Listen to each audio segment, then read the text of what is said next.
What's going on, insiders? It's your boy Jerry Thompson, aka JT's Closet. I'm here with my beautiful co-host Maris. What's going on, baby? Hey, what's going on, guys? Welcome back to Level 21 TV. And today we're super excited. We get the chance to actually interview a legendary actor, playwright, and everyone knows him based off a lot of things, but coming to America.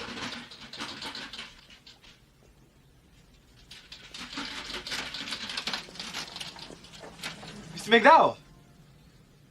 What is it? Sir, I was wondering, did you happen to catch the professional football contest on television last night? No, I didn't.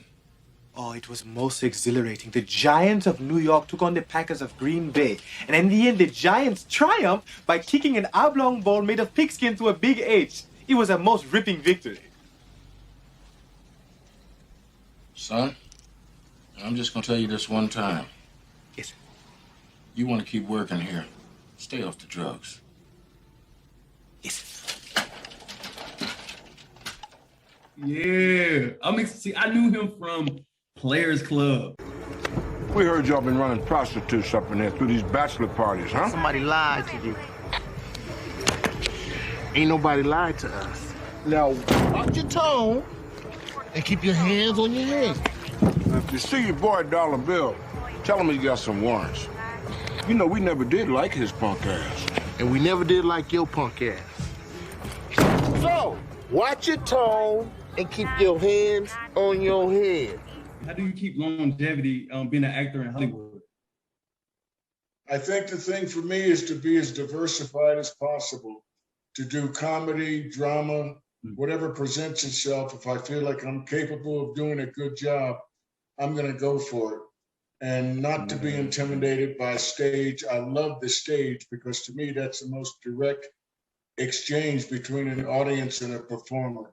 There's no filters, it's live, and it prepares you for any other medium that you're going to work in. So I've always loved the stage. I've had the pleasure of working on stage with Denzel Washington and a film with Denzel Washington. In both of those, I portrayed his father.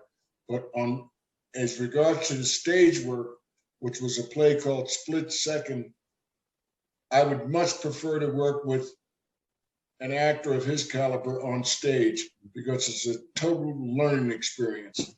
And whereas with film, you might do it the beginning of the film first, or you might do the end of the film the first day of shooting. There's no sequence, no continuity. That's why I love the stage. It's live and it's right now. Yeah. So what is the number one thing that you could say that you took away from Denzel? What did he teach you as an actor? Preparation, because he was portraying a traumatized police officer, and I was portraying his father, a retired police officer. And to do his research, he shared with myself and the entire cast that he had gone to the academy and questioned those who were in charge of the psychological profiling of officers who had been traumatized. And he said he found things that he could use on stage, and he wouldn't tell us exactly what they were, but that night in rehearsal for the stage play, when he got to a certain point where his character was being, let's say, definitely put under a microscope and questioned, he collapsed. Denzel, the actor, collapsed in the rehearsal process. And he explained later that he found that this is what happened to most officers who are traumatized by the shooting, particularly if it's a fatal shooting. So he's always about authenticity and about preparation. And I think that's the biggest thing I borrowed from Denzel, his preparation. So you've specified that you love just stage. That's like you're more comfortable with that instead of acting. Your latest Holly's Comet, how did that come about? Well, I knew early on, just from a straight business standpoint, that unless I created something for myself as an actor, I would always be pressured to accept whatever roles were being offered me. But I started in the business as a writer, So actually what I did was just revert back to my origin, which was that of a writer. And I wrote Halley's Comet, a one-man show with the express purpose of creating a character that could address issues and could provide entertainment for a worldwide audience without the support of any other actors or special effects or anything. Simple storytelling, which is what I've always regarded myself as being, a storyteller. So I wrote this story for myself about an 86-year-old man who remembers his childhood. And in his childhood, his father took him up to a certain mountaintop to see Halley's Comet come by, and told his son what the history of Halley's Comet was and as it related to human beings. The play opens some 76 years later, or much later in this gentleman's life, when he is now reflecting back on the first time he saw Halley's Comet and everything that has transpired in his life and the life of his fellow human beings since that first sighting. So that's really what it is. It's a retrospective with humor, with characters that this man met in the course of his life, his love for his children, the sacrifices he's made as a human being and as an African American, and the fact that he's lost 4 sons in 4 different world conflicts gives you an appreciation of the character of this man and what so many of that generation went through to bring us to this point in our respective lives. So I've enjoyed it. The most important thing, I guess the most gratifying thing about Halley's Comet is that it's received worldwide support. People love a good story. And that's its support and the fact that it sustained me as an actor and as a writer for well over 20 some odd years in just about every imaginable venue in the world, England, other countries, all over the United States. I toured, oh my goodness, I must have done 150, 200 dates around the country and overseas as well with the piece. Wow. So it has been an annuity for me emotionally and professionally. So with you writing, did that help you with your relationship with Casey? Did it make it stronger with you guys, between the bond between you two, or has it always been that way? Oh, absolutely. It definitely, my writing ability, and he's a writer as well. In fact, we've collaborated on a number of projects, and it isn't in the writing that we really feel control, because you start off with blank paper and a pen or a word processor or whatever, however it is you're transcribing your thoughts onto paper, and you end up with whatever your vision is. And the fact that there's 2 of us working on it is sort of like we write and edit at the same time. So I'm loving working with my son. I mean, I sent him to film school, and he's been successful so far. He's been nominated for various awards around the country. His films have been shown overseas. In fact, I was with him in England when he debuted one film he'd been working on, and then went on to give a seminar on filmmaking and the challenges of an independent filmmaker in today's market. So I'm very proud of him. And through him, I learned, because let's face it, at his age and much younger, he's got his finger on the technological advances that I'm not even aware of. You didn't have, Didn't even know they. Casey, I know you've been quiet there, waiting for the moment. Right. When did you know that, like you wanted to, pick up a pencil and write, like follow your father's footsteps?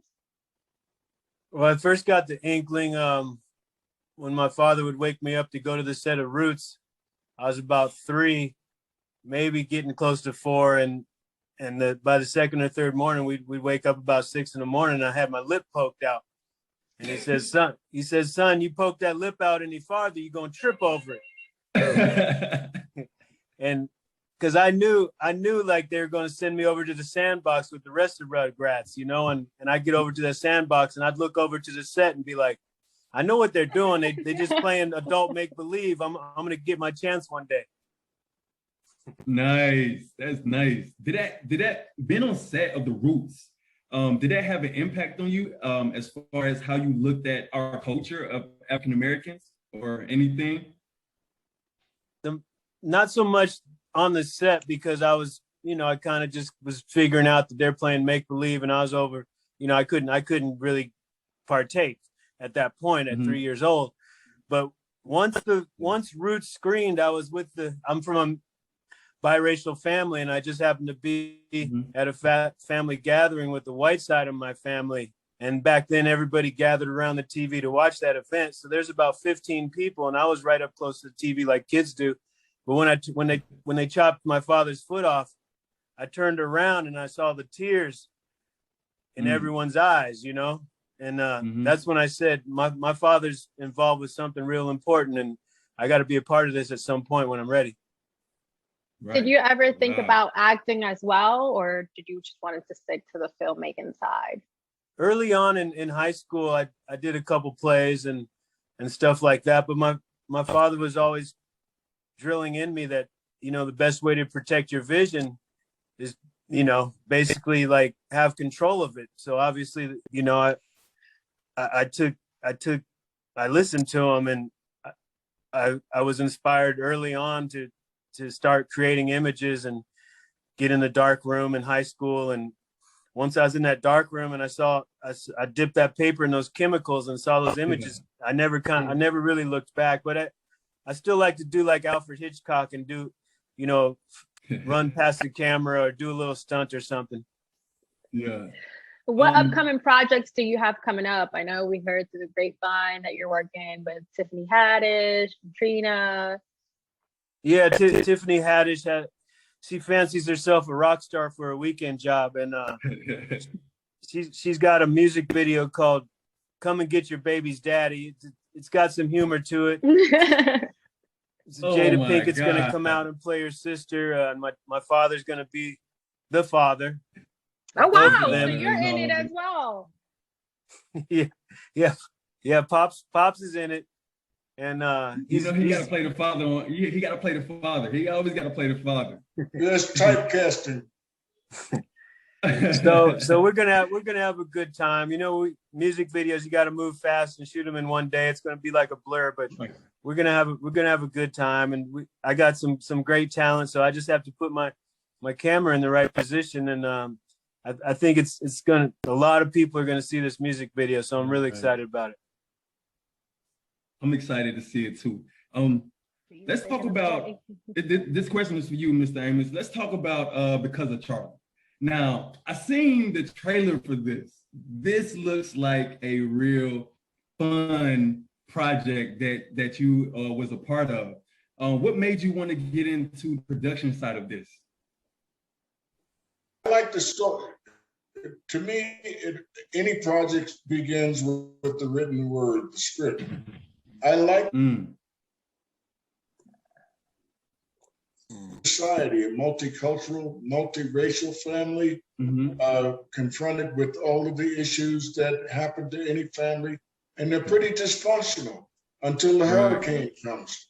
And the hurricane forces all of them to realize that they are all under the power of the Almighty, and that this storm will very well predict whether or not they live or die. So in adversity, the family comes together. And I think that is the lesson for all of us, especially with what we're going through with this pandemic, that we must come together as a family and get over our superficial differences if we're all to survive as a family of human beings. That's deep. I like that. So I know you can't tell us a lot, give us a lot about the movie, but what are some things that will surprise us about this film? What are the things that could you rephrase that question, please? I'm not sure if I understood. I know you can't tell us a lot about the film, but what are some things that we can look to expect? I would hope that you would walk away from this film having been entertained, but also having been enlightened as to the strength that comes from a family going through adversity together. I think that's the most important lesson that I would hope that you would take away from it as a moviegoer.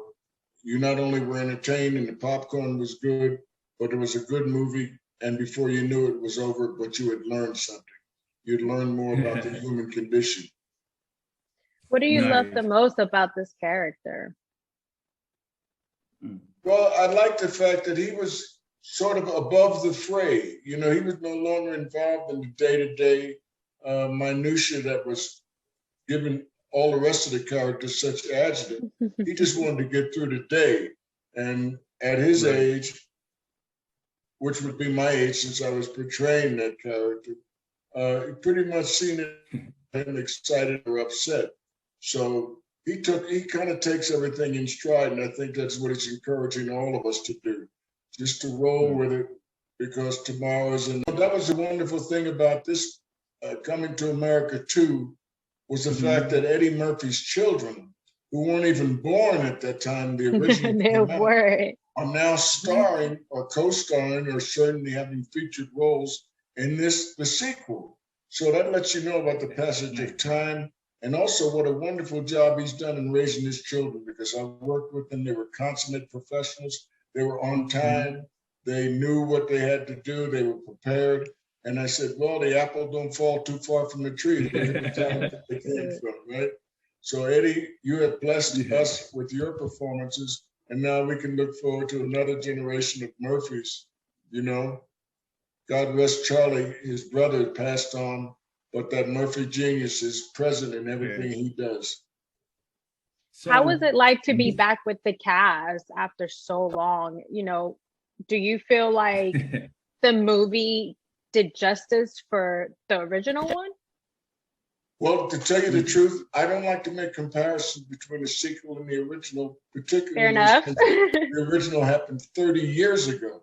Now, all of us have changed in that time physically, and I'd like to think mentally we've grown. Some of us have passed on.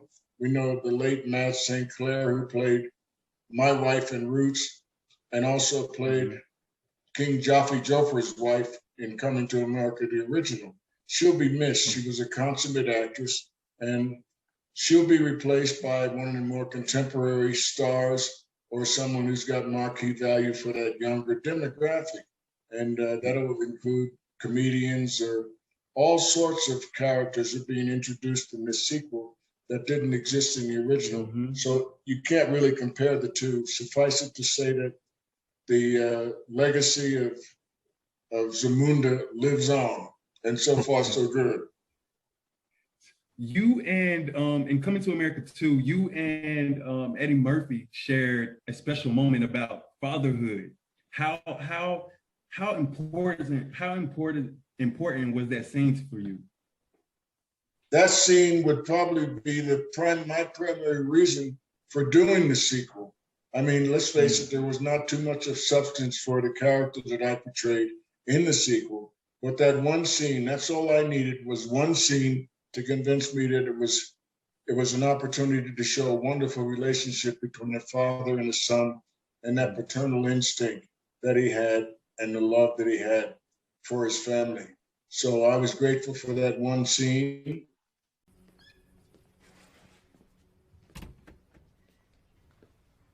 What the hell's going on here? He's in the back. He's been here for hours.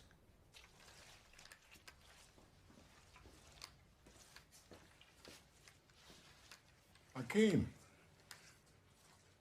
How you doing, son? I used to quite enjoy mopping. It was simple and it made sense.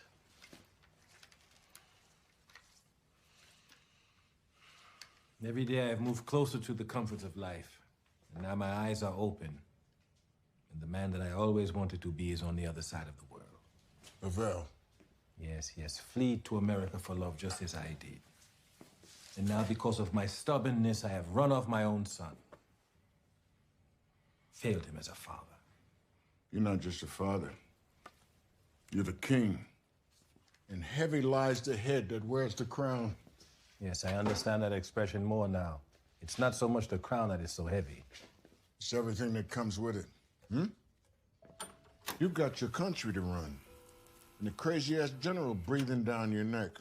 And on top of all that, you got to be a husband and a father. Yes, you can see that it's most troubling. Oh, I get it. Of course you get it. You're the king of your own castle. And the troubles never stop, Hakeem. When I introduced to McFlurby, the McDonald's lawyers came after me the same way this General Izzy is coming after you. Cease and desist letters. Copyright infringement. I mean, the McFlurby is nothing like the McFlurry. We put our toppings on the bottom. So you have to stay strong. Is a must. That goes to your father. Your father also, Mr. John Amos, has a degree in sociology and social work. Am I correct? Yes, sir. What motivated you to get those degrees? Like, why sociology and why social work? Well, I always felt I needed to be involved in any process that was going to help make social changes, the ones that needed now, a more accurate reflection of our judicial system. I knew I didn't want to become a lawyer, but the next best thing at that time in my life was to become a social worker who worked with disadvantaged youth that were going to court. And through the Vera Institute of Justice, I was able to, and I worked with them in the criminal court system at the Manhattan courtrooms, and in Brooklyn too, trying to interview and arrange pretrial freedom for indigent defendants, juveniles, and then of course later for adults. So it was a learning experience for me, and it also was an eye-opener at justices that exist in our criminal system, our judicial system as it applies to criminals. Wow.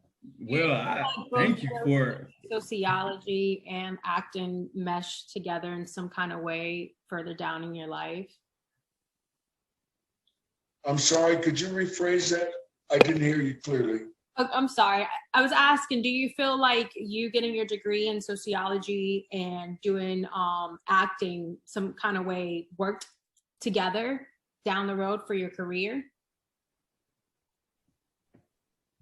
Oh, there's no doubt. Now, once again, folks, we have lost the visual. I think I can still hear you, but yes,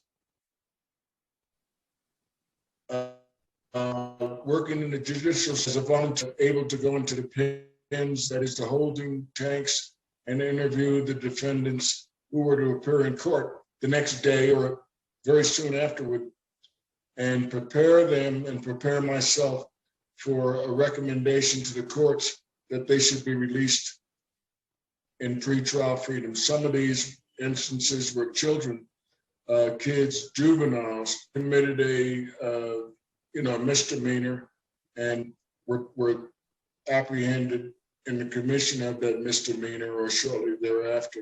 So I tried, and I was very successful in many cases, to arrange pretrial freedom for them. So again, it was firsthand experience as to the inequities that exist in our judicial system.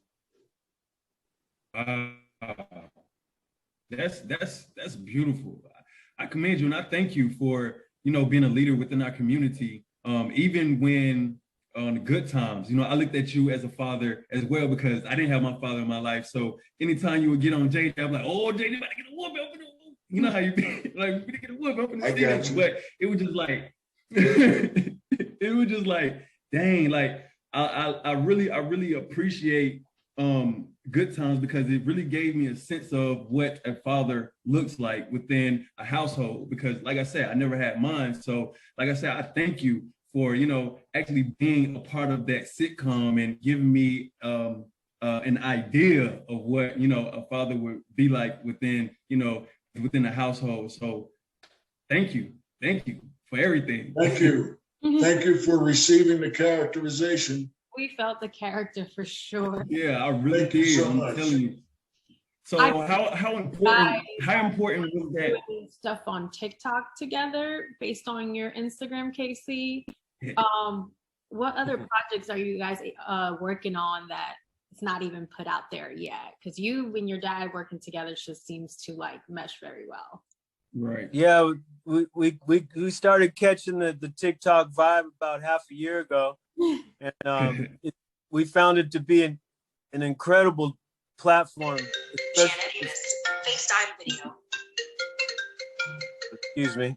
No, you're fine. especially for developing projects, because the platform TikTok, it embraces experimenting, and that's the greatest word a filmmaker wants to hear. And when you have that many people willing to go along for the ride with you, it's wonderful. So we're able to put out short pieces, sometimes even 15 seconds, sometimes a minute long, and we get instant feedback. Like within hours, we're seeing, hey, this works. Oh, people love this. We didn't expect that. So then we extrapolate and come back with parts 2, part 3, part 4, and before we know it, we're like, this is starting to feel like a show. One of them is like called Breakfast at Willie's. We've done about 12 of them, and it's wonderful. Everybody who wants to check it out, just go on kc.filmmaker over at TikTok. It's kc.filmmaker, and there's a plethora of mini short films on there that are soon to become much more something of substance. And me and my dad, I mean, we love hanging out, and sometimes we'll just hear a song, in the car or playing in the restaurant, and we say, hey man, that sounds like a vibe, and we look it up in TikTok and go with it. Your favorite phrase, and it could be in any phrase. Yes, sir. From Welcome to America 2. What is your favorite phrase? Let me put that foot up. Yeah, I would say that would have to be one of my favorites, because I was allowed to improvise. What it was, we were reading the script through for the first time together as a cast under John Landis's direction. And when it got to that point in the script where my daughter, or rather my character's daughter, was insulted, and I told the king, as the line was written, it was something to the effect of, you insult my daughter again, I'm gonna drop you like a bad habit. And I didn't feel that was strong enough. So without even asking, I just ad-libbed the line, you insult my daughter like that again, I'm gonna break my foot off in your royal ass. Eddie fell out of his chair, and he's got a very distinctive laugh. He laughs like a mule in heat. He started laughing, and the entire room broke up. And John Landis said, that'll do just fine. I look for young people like yourself to take positions of leadership, to continue to learn, and to realize that you have control over your own future, whether it be as a filmmaker, a carpenter, or whatever it may happen to be. With today's technology, you can make your craft known to the most obscure village on the other side of the planet.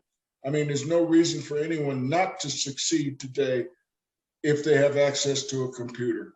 You're right. So I wish you the best, and I'm looking forward to watching you reach your senior years with a track record of success behind you, because I know you're capable of it. I can see that.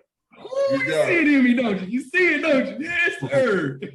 It's in me, and I'll tell you that. But Yes, sir. I got one more question. How did KC get his name? I always want to know, where did KC comes from? Casey, you might want to explain it to him. Well, I wasn't around when they came up with it, but I heard tell once I was here that my father was twice under contract with the Kansas City Chiefs, and he thought it'd be great, to honor me with my nickname's Chief. So it's kind of self-explanatory. And, my mom had to balance it out a little bit. I couldn't be named totally after a football team. So it stands for Kelly Christopher, but everybody knows it's for the Kansas City Chiefs. Mm-hmm. We know your dad. He like the Kansas City Chiefs. We know where it comes from. I love that name, Kelly Christopher. Very cool. Yeah, that's really dope. That's really nice. This is my first TikTok gift that I don't know if you're aware, but there's mad love on TikTok, and it's all real.